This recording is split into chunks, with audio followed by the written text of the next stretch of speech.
Bismillahirrahmanirrahim. Assalamualaikum warahmatullahi wabarakatuh. Dan salam sejahtera buat seluruh sahabat dan sobat IP Show dimanapun Anda berada.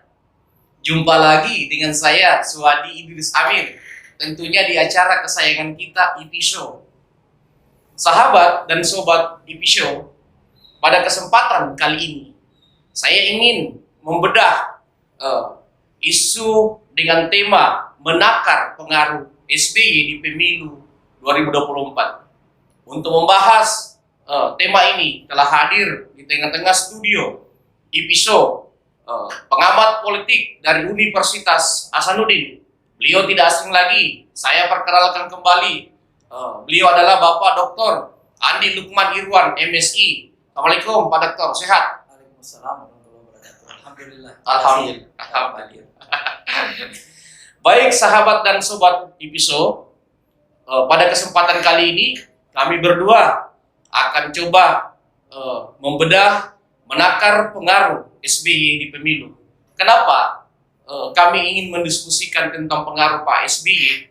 Karena dalam kacamata saya, analisis dan analisa yang saya kumpulkan, kemungkinan besar para kingmaker akan mempengaruhi perhelatan pemilu dan pilpres menuju 2024.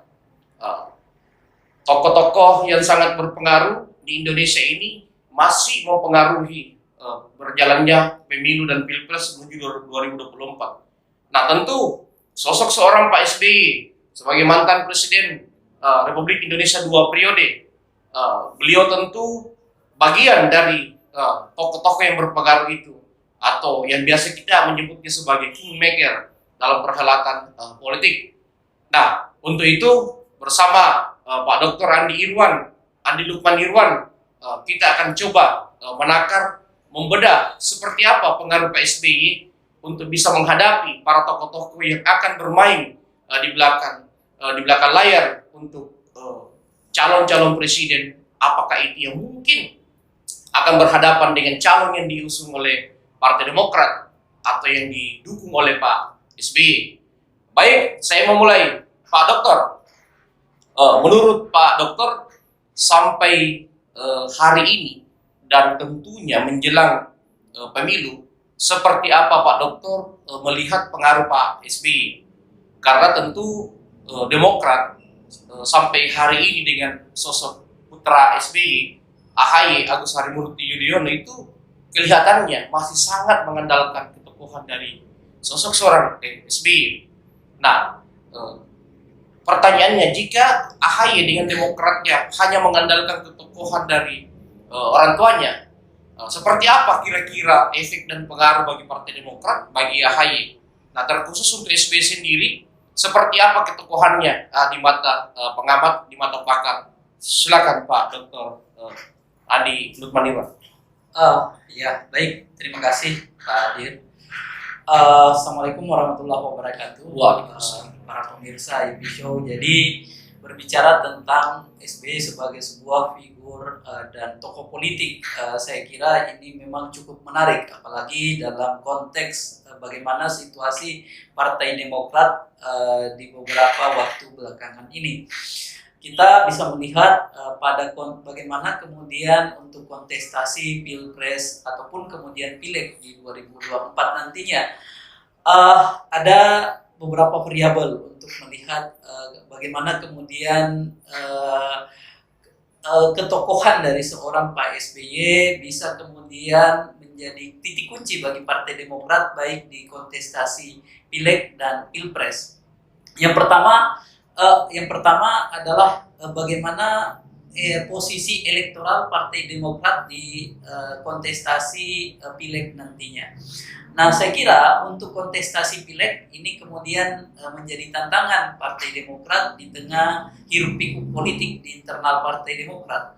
Kalau kemudian Pak AHY sesungguhnya bisa melewati ujian dengan bagaimana kemudian kegaduhan yang ada di Partai Demokrat, maka pasti kemudian bisa menjadi kredit poin bagi publik, di mata publik, bagaimana kemudian personifikasi kemampuan daripada Pak Ahy dan menjadi legitimasi politik untuk menciptakan kemudian satu image bahwa kemampuan leadership dari Pak SBY itu kemudian bisa diikuti oleh anak beliau. Ini saya kira akan menjadi ujian karena kalau melihat mengkilas balik Pak Diri ya, bahwa di masa Pak SBY pun kemudian menjadi ketum Partai Demokrat, gonjang-ganjing di internal Partai Demokrat kemudian juga pernah ada. Ya, tapi kemudian itu bisa dilewati dan di situ titik perbedaannya bahwa pada saat kemudian gonjang-ganjing di era Pak SBY, Partai Demokrat kemudian secara internal kemudian menjadi lebih solid, menjadi lebih kuat, menjadi lebih militan para kader-kader internal, dan yang kemudian melakukan manuver-manuver adalah pengurus-pengurus yang sifatnya kemudian sudah tidak aktif ya. Dan tapi ini kelihatan agak lebih berbeda situasi Partai Demokrat gonjang-ganjingnya, dan ini menjadi tantangan bagi Pak Ahy di mata publik, akan menjadi satu titik kunci penilaian.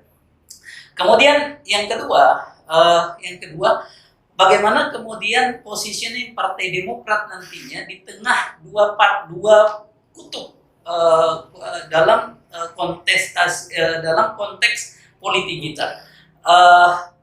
Dalam konteks kutub pertama sebagai bagian daripada partai koalisi dan sebagai partai oposisi.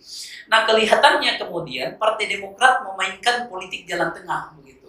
Dia tidak menjadi bagian daripada partai koalisi, tapi tidak juga kemudian menasbihkan dirinya sebagai sebuah partai oposisi bersama dengan PKS misalnya yang lebih terang-terangan ke publik untuk kemudian menempatkan diri sebagai partai oposisi begitu. Ini yang harus kemudian mungkin menjadi sebuah kalkulasi politik bagi Partai Demokrat dalam sejarah konteks partai politik kita di Indonesia. Partai politik yang memainkan kemudian positioning politik sebagai politik penyeimbang itu kemudian cenderung kemudian secara elektoral dia menjadi stagnan ya, karena tidak ada gerakan Pak Dokter ya. Tidak kemudian ada reaksi dan memunculkan simpati publik yang lebih kuat, sehingga kemudian dari sisi basis pemilih juga tidak bisa mengidentifikasi bagaimana kemudian posisinya Partai Demokrat ini. Nah, ini saya kira harus menjadi sebuah kalkulasi politik untuk menatap pileg dan pilpres bagi Partai Demokrat. Apakah kemudian posisinya beliau kemudian bukan sebagai partai oposisi, bukan juga kemudian bagian daripada koalisi, itu kemudian bisa menjadi sebuah daya ungkit elektoral untuk pileg dan pilpres. Nah, kemudian variabel yang ketiga, variabel elektabilitas daripada figur elit dalam hal ini ketum Partai Demokrat itu sendiri. Nah, saya kira ini menjadi tantangan juga bagi Pak SBY, karena kalau kita kemudian menarik kembali benang sejarah dalam kontestasi di Pilkada DKI, kita bisa melihat bagaimana kemudian Pak SBY tidak mampu kemudian mendongkrak bagaimana popularitas dan elektabilitas daripada AHY. Ya. Nah, ini saya kira tiga variabel yang kemudian bisa kita mengkalkulasi dan bisa kita membaca pada tiga konteks ini untuk melihat bagaimana Demokrat di pileg dan pilpres nanti. Baik, sahabat dan sobat Ipiso, pembuka dari Pak Dr. Andi Lukman Irwan sangat menarik. Baik, kita pendalaman bersama Pak Dr. Andi Lukman.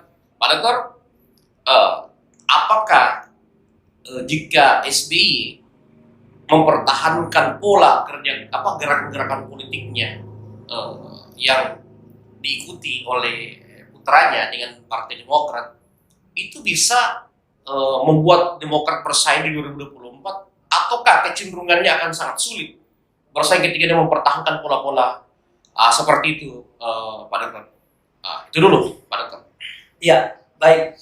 Seperti yang sekali lagi saya katakan kembali dalam sejarah kontestasi dan sejarah bagaimana gerakan partai politik kita di Indonesia, partai-partai politik yang mencoba kemudian tidak berada pada dua kutub yang ekstrim itu cenderung kemudian menjadi stagnan dan cenderung bahkan kemudian semakin menurun dari sisi elektabilitas. Sangat berbahaya Pak Dokter ya kalau Ini mempertahankan harus ada kalkulasi matang di tengah gonjang-ganjing secara internal Partai Demokrat itu sendiri yang saya kira akan memakan waktu panjang karena proses di pengadilan ini akan panjang dan ini akan mempengaruhi soliditas internal Partai Demokrat itu sendiri.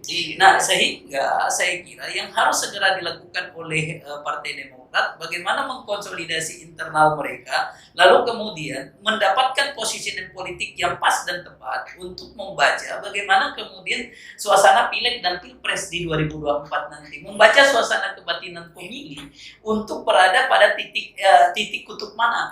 Apakah kemudian Partai Demokrat ingin menasbihkan dirinya sebagai partai oposisi yang kemudian, tapi kemudian agak gampang juga ketika kemudian menjelang 2024 barulah kemudian misalnya Partai Demokrat menempatkan diri sebagai oposisi, lalu kemudian suara-suara oposisi itu sudah kemudian terkonsentrasi pada Partai PKS. Nah, ini gampang juga bagi Partai Demokrat sesungguhnya ketika ingin kemudian menasbihkan untuk masuk pada kelompok koalisi, maka kemudian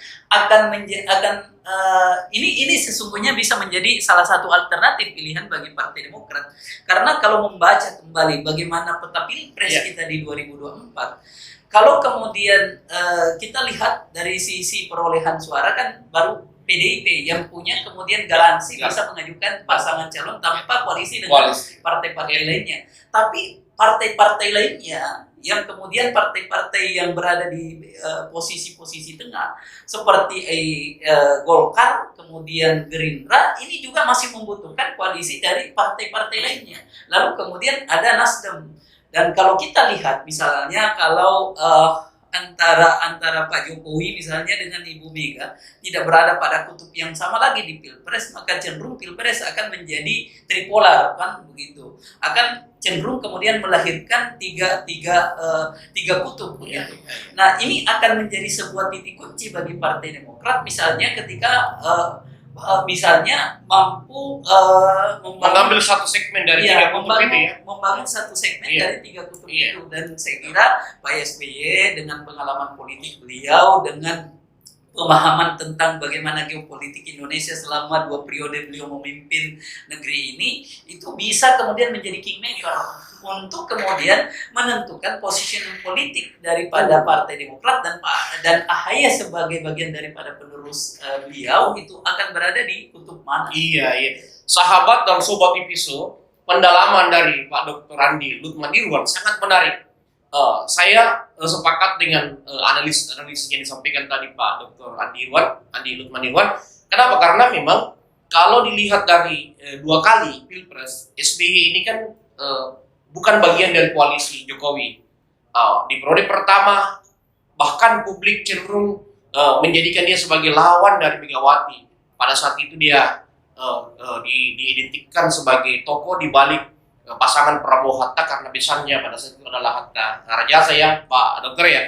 Tetapi pada saat itu SBY masih menjabat, gagal memenangkan besannya dan kalah dari Jokowi JK pada saat itu. Nah, artinya sejak kekalahan itu ada keraguan terhadap sosok seorang Pak JK, Pak Dokter. Nah, kemudian di pilpres berikutnya Pak SBY akhirnya memutuskan untuk main aman. Terakhir, kalau tidak salah saya melihat gerakan politiknya beliau, Pak Dokter ya, dia main aman dengan cenderung tidak serius membantu Prabowo Sandi. Seperti itu. Artinya mungkin pada saat itu beliau melihat bahwa melawan Jokowi itu berat. Akhirnya dia memutuskan untuk bermain aman. Tetapi seperti yang Pak Dokter tadi jelaskan, akhirnya efeknya ke Demokrat menurun.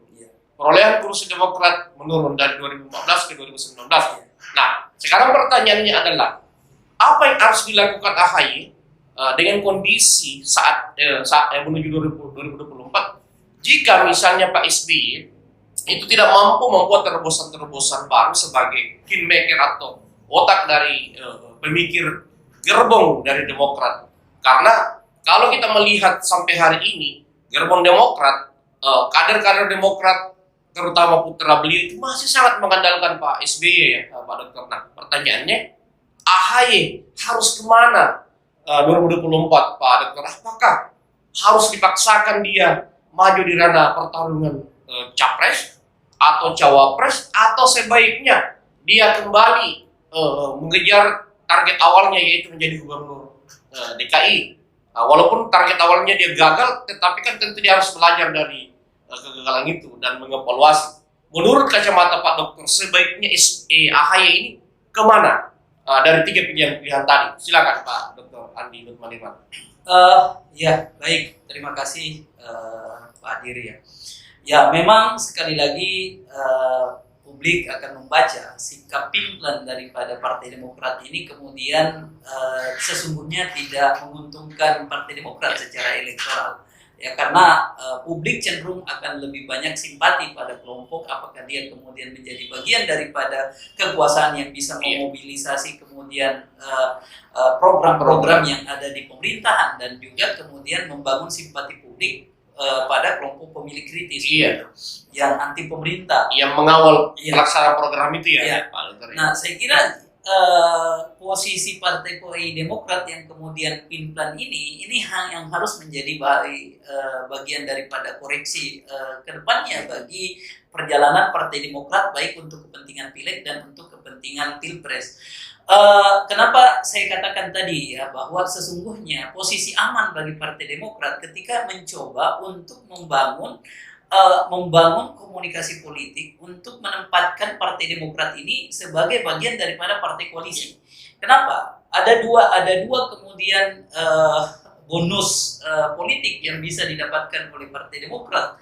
Yang pertama adalah kemudian bisa kemudian menempatkan diri sebagai bagian daripada kekuasaan untuk melakukan kerja-kerja politik yang kemudian lebih real mendekati para pemilih begitu, dengan menjadi bagian daripada kekuasaan itu sendiri. Dan kemudian yang kedua ya, ini saya kira yang menjadi penting juga bagi Partai Demokrat, bagaimana kemudian mengamankan Partai Demokrat dari kemudian gonjang-ganjing kisruh secara internal ini, karena mau tidak mau kemudian peran pemerintah akan sangat sentral sekali menentukan Partai Demokrat di posisi gonjang-ganjing yang terjadi sekarang ini ya. Kementerian Hukum dan HAM akan kemudian memiliki peran yang sangat penting untuk menentukan nanti legalitas mana yang akan diakui untuk kemudian menatap pileg dan pilpres. Nah, ini saya kira yang menjadi dua bonus yang kemudian bisa didapatkan oleh Partai Demokrat ketika mencoba membangun komunikasi untuk berada pada kelompok-kelompok elit-elit koalisi. Karena sekali lagi saya katakan, ketika Partai Demokrat kemudian lebih condong misalnya membangun komunikasi politik dengan PKS sebagai kelompok oposisi, maka kemudian untuk apa? Pemilih sudah kemudian cenderung lebih banyak yang anti pemerintah, yang kemudian misalnya tidak melihat cenderung kritis, dan kelompok pemilih yang merasa pemerintah kemudian tidak ini, itu akan lebih banyak sudah menetap pilihannya di PKS ini. Nah, saya kira ini yang kemudian harus dibaca dengan baik oleh Partai Demokrat. Nah, kemudian berikutnya ya, saya kira kalau kemudian Partai Demokrat ini kemudian dalam hal ini adalah Pak SBY. Pak SBY kemudian harus mampu mengkalkulasi kembali di mana posisi politik yang tepat dan pas bagi putranya Pak AHY ini. Karena ketika kita membaca ya bahwa kemudian sejumlah partai politik yang menjadi bagian daripada partai koalisi sekarang ini itu kemudian tidak bisa mengusung sebaya hanya di PDIP sekali lagi yang bisa mengusung pasangan calon secara tanpa koalisi. Maka kemudian ada Gerindra di posisi kedua, ada Golkar di posisi kedua, yang pasti kemudian dari sisi persentase suara 10%, saya kira dari 20% minimal untuk menjadi syarat mengajukan pasangan calon presiden dan wakil presiden. Nah, posisi Demokrat pun kemudian akan gamang kalau kemudian memaksakan AHY masuk menjadi bagian daripada peserta kontestan. Kalau kemudian misalnya begini, hitung-hitungan saya adalah kalau kemudian misalnya Golkar kemudian Nasdem misalnya juga sudah punya figur-figur, lalu kemudian ingin mencoba memaketkan dengan Pak AHY, ini kan Pak AHY kemudian dengan kultur orang akan mempersepsi berasal dari kelompok geografi secara geopolitik dari Jawa. Begitu. Orang cenderung akan mencoba mencari paket, kan kemudian di posisi Y02 pasti figur-figur elit partai akan mencari figur-figur luar Pulau Jawa begitu. Nah, saya kira di sini kemudian harus ada kalkulasi secara baik Pak SBY. Apakah kemudian mencoba membranding kembali kekuatan Pak AHY untuk kemudian berkontestasi di Pilkada DKI Jakarta. Ya, karena kalau kemudian ingin memaksakan diri untuk menjadi 02 misalnya, pasti kan kemudian tokoh elit-elit partai yang sudah mapan yang akan kemudian cenderung secara elektoral lah yang berada di beberapa survei yang 2 digit sekarang ini kan seperti Pak Ganjar, seperti Pak Prabowo, seperti kemudian Kang Emil, Anies Baswedan, ini pasti akan mencoba memfilterisasi figur-figur luar Pulau Jawa.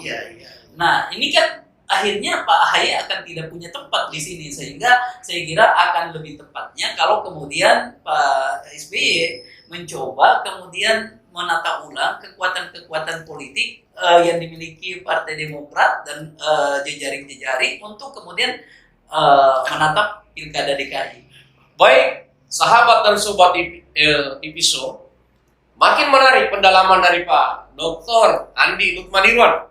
Pak Dokter, saya baru-baru berdiskusi dengan beberapa kawan-kawan akademisi, pakar terkait tema yang kita diskusi ini. Ada pendapat dari mereka, Pak Dokter, yang saya ingin minta tanggapannya Pak Dokter sebentar.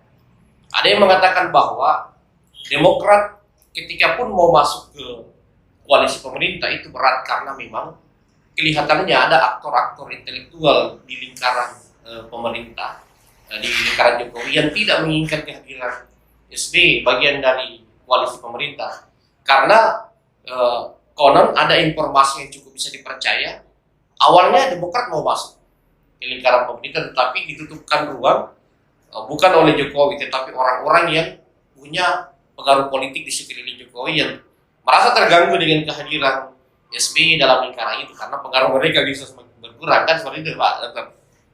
Kalau saya secara pribadi itu cukup rasional. Nah, sehingga kenapa akhirnya Demokrat tidak bisa masuk? Nah, dia juga mau bermain di katanya di oposisi, takut didetikan dengan kelompok-kelompok pemilih yang dianggap dalam tanda kutip yang cenderung bermain terlalu ke kanan, Pak Dokter ya, sehingga dia akhirnya memutuskan di tengah. Tetapi saya sepakat juga dengan Pak Dokter bahwa akhirnya dia tidak mendapatkan apa-apa karena kecenderungan orang akan melihat yang bekerja keras, baik itu di pihak pemerintah maupun di pihak pengkritik ya, seperti itu Pak Dokter. Saya sepakat dengan itu. Nah, kemudian ada lagi pendapat yang mengatakan begini Pak Dokter, sebaiknya Pak SBY itu mengkanalisasi sejak awal tokoh-tokoh yang masuk 4 besar riset. Misalnya Anies Baswedan dengan Kang Emil. Ada pendapat begini, saya minta tanggapannya ke Pak Dokter. Sebaiknya SBY mempaketkan Anies dengan Kang Emil dan AHY calon gubernur DKI, sehingga mereka membangun konsolidasi awal untuk menciptakan sebuah gerbong kekuatan baru. Nah, seperti tadi Pak Dokter sampaikan, kalau ada 3 poros, maka poros itulah poros salah satu dari 3 poros itu, sehingga dia mengkanalisasi basis mulai dari Jakarta dan Jawa Barat untuk memulai gerakan menuju 2024. Analisis Pak Dokter dengan pendapat-pendapat itu baguskah, masuk di akal atau ada metode meet up, ada metode koalisi yang lain lebih efektif daripada itu? Silakan Pak Dokter. Ya, baik. Terima kasih Pak Dir. Memang sumbatan sesungguhnya bagi Partai Demokrat ketika akan atau kemudian membangun komunikasi untuk masuk pada gerbong koalisi adalah kemudian pada titik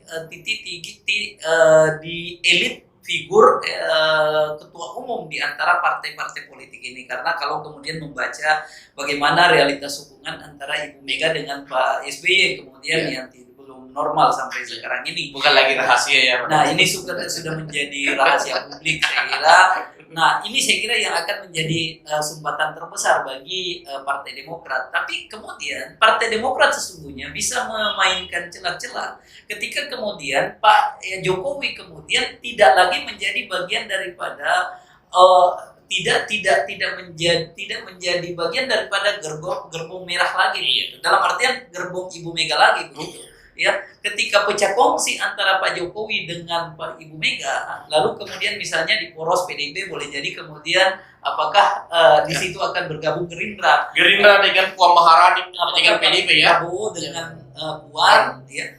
Nah, pasti kemudian kan ada konsolidasi di kelompok-kelompok koalisi Pak Jokowi, ya, yang boleh jadi kemudian di situ ada ada Golkar, kemudian ada Nasdem, yang boleh jadi kemudian kalau membaca Partai Nasdem juga ini menarik, pasti kemudian akan mencoba mencari figur-figur di luar daripada koalisi kalau kemudian di situ ada koalisi dari Partai Golkar juga.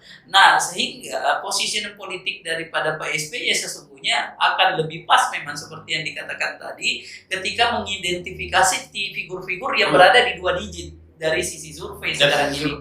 Ya. Nah, saya kira ini poin yang lebih rasional, ini yang lebih kemudian akan bisa lebih kemudian jadi dalam artian kemudian Pak SBY akan menjadi kingmaker untuk di antara figur yang tepat, ya.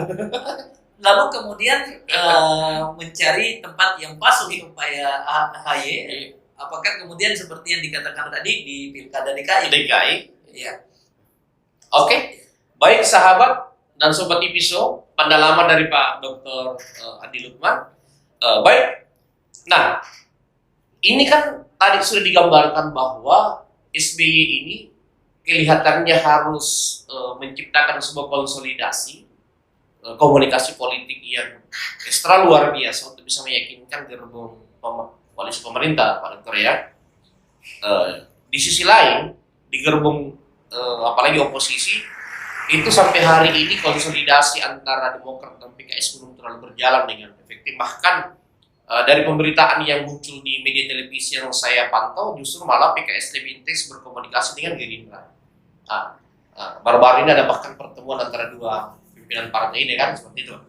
Nah, pertanyaannya, Demokrat harus mengincar partai apa untuk bisa menciptakan satu gerbong kekuatan untuk bisa mengimbangi kekuatan oposisi dan kekuatan pemerintah. Tentunya yang harus diganggu itu kedua-duanya. Seperti itu. Kalkulasi dan analisis Pak Dokter, idealnya dia mengajak siap. Kalau kemudian kita melihat realitas komposisi kursi-kursi yang ada di parlemen sekarang ini kan, kemudian ada di kelompok tengah, kemudian taruhlah kemudian kelompok atas kita tempatkan PDIP dan kelompok di bawah kemudian di atas 10% ada kemudian Gerindra dengan Golkar ya, dan di bawahnya kemudian ada P3, ada PKB 9%, ya, Nasdem 9%, ya, PKS 9%, yang di bawah 10%.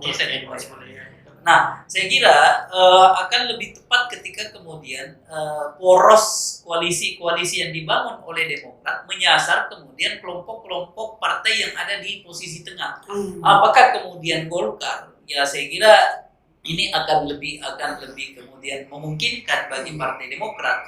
Lalu kemudian daripada membangun koalisi yang ada di garis bawah, karena yang kelompok-kelompok yang ada di garis bawah ini pun kemudian akan kemudian boleh jadi tertarik dan tersedot pada poros yang kemudian dibangun oleh PDIP. Nah, ini saya kira yang harus dibaca, apakah kemudian mencoba membangun koalisi. Kalau kemudian misalnya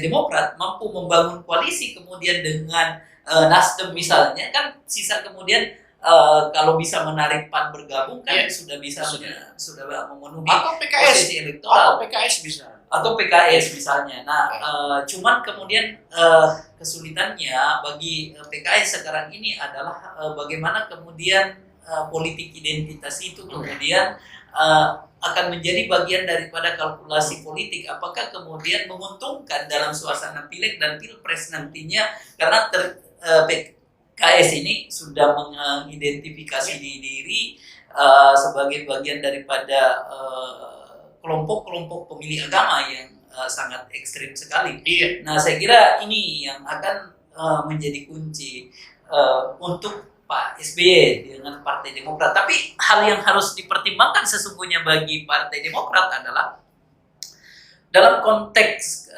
suasana konflik yang ada sekarang ini, bagi Partai Demokrat itu membutuhkan kemudian tangan dingin pemerintah. Ya. Kalau kemudian Partai Demokrat mencoba memainkan bola panas, lalu kemudian kekuasaan pemerintah memainkan tangan panas, maka Partai Demokrat akan hancur di pileg. Ya. Konsolidasi internal tidak jalan, lalu kemudian suasana kegaduhan akan terpelihara sampai kemudian menjelang detik-detik di mana kemudian konsolidasi untuk kemudian bekerja ke tingkat pemilih itu sudah harus sudah bekerja dengan baik, tapi tidak terselesaikan di tingkat suasana konflik belum selesai, pasti akan mempengaruhi posisi elektoral Partai Demokrat. Di situ kemudian menjadi sesuatu yang dilematis bagi Partai Demokrat. Kalau mencoba kemudian bergerak keluar dari gerbong koalisi sekarang ini, maka boleh jadi kemudian tangan panas pemerintah akan membuat suasana gaduh bagi Partai Demokrat. Iya. Nah, ini saya kira yang harus diantisipasi. Ini ibarat kotak Pandora bagi Partai Demokrat ya. Ada yang perlu dikaji secara matang, Pak Dokter. Kalau misalnya kalkulasi Gerindra dan PDIP berkoalisi, orang kan cenderung mengatakan akan berpaket Prabowo dengan Puan Maharani. Ini banyak dianalisis oleh para pakar dan banyak diinginkan oleh pemerhati politik, Pak Dokter ya. Artinya ada dua bakal calon presiden yang memiliki elektoral bagus yang harus bersiap-siap mencari gerbong untuk bisa tampil di kontestasi Pilpres. Ada Ganjar Pranowo. Ketika Pranowo ditinggal PDIP, adakah potensi Ganjar akan melirik Demokrat sebagai sebuah kendaraan untuk menciptakan gerbong untuk bisa tampil di kontestasi Pilpres? Dan bisa saja Anies pun akan memanfaatkan situasi itu untuk mematok duluan Demokrat untuk menciptakan gerbong. Karena kalau ada pendapat begini, Pak Dokter, kalau misalnya Prabowo berpasangan dengan Puan, maka kecenderungan Pilpres ini bisa head to head, bisa 3 pasang. Kalau misalnya Ganjar dipilih salah satu dari partai besar, apakah itu Golkar atau Demokrat, maka kemungkinan Ganjar akan menciptakan satu gerbong untuk maju. Seperti itu. Bahkan ada yang mengatakan bahwa kalau dia bergandengan dengan sosok seorang Andi Amran Sulaiman yang notabene adalah tokoh yang sering disebut sebagai pasangan ideal dari Ganjar, Andi Amran Sulaiman ini menurut analisis publik itu bisa mengamankan partai pandan PKS, kan punya kedekatan yang kuat, punya histori yang kuat dengan kedua partai ini. Artinya Ganjar kemungkinan dengan Anies akan memulai startnya dengan PAN dan PKS, tinggal mencari salah satu partai besar untuk mencukupi. Nah, berarti potensi Anies juga ini akan terbuka untuk menciptakan gerbong baru dengan tentu partai-partai yang masih perlu dikaji dalam Nasdem, Demokrat, ya kan, atau salah satu dari Golkar, PKB. Seperti apa kalkulasi yang efektif menurut Pak Dokter bagi Demokrat dan SBY sebagai objek yang kita diskusikan pada kesempatan kali ini. Ya, baik.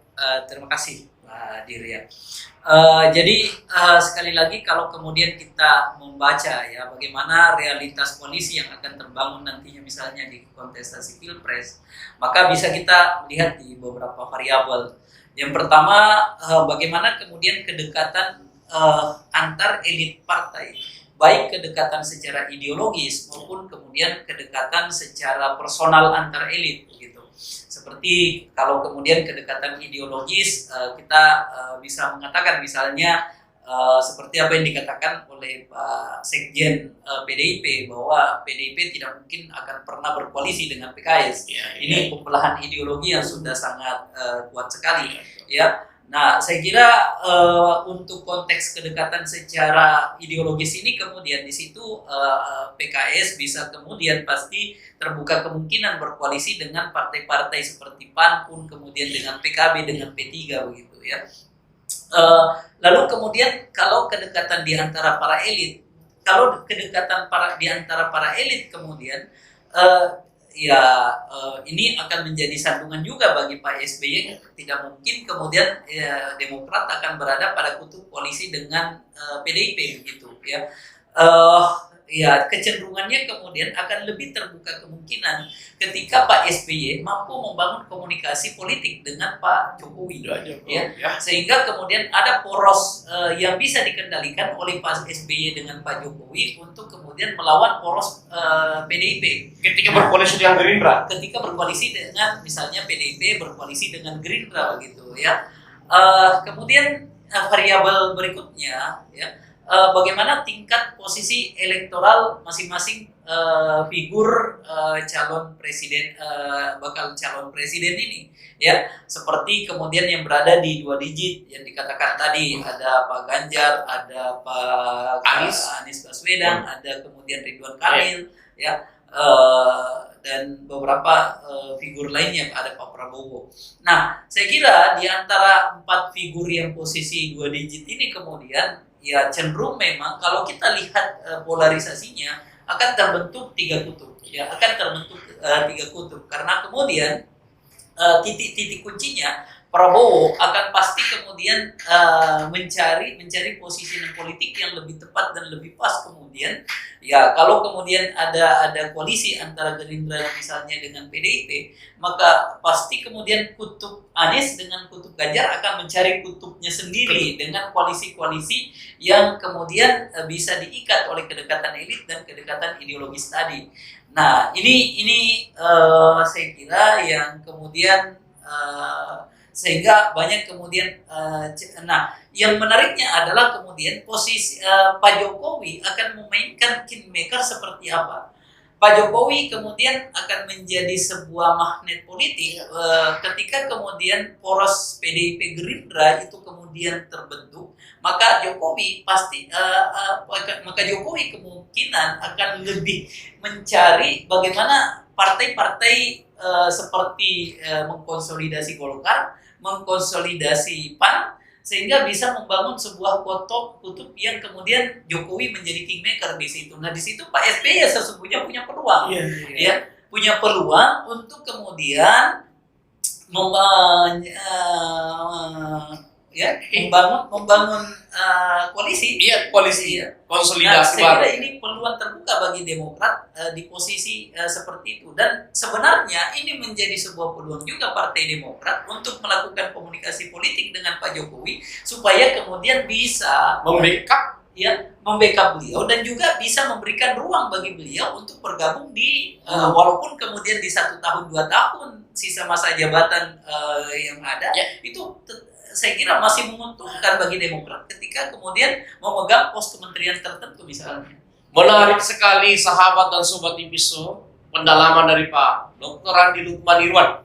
Saya sepakat dengan analisis Pak Dr. Andi Lukman Irwan bahwa memang yang paling menarik bagi SBY adalah membuka ruang-ruang konsolidasi politik dan komunikasi politik dengan Pak Jokowi.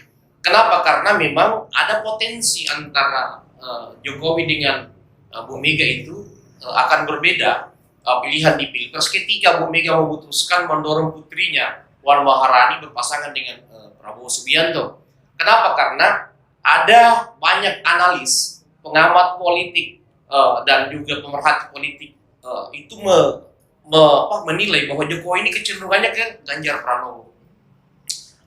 Kelihatan dari pola-pola Jokowi dalam membranding Ganjar.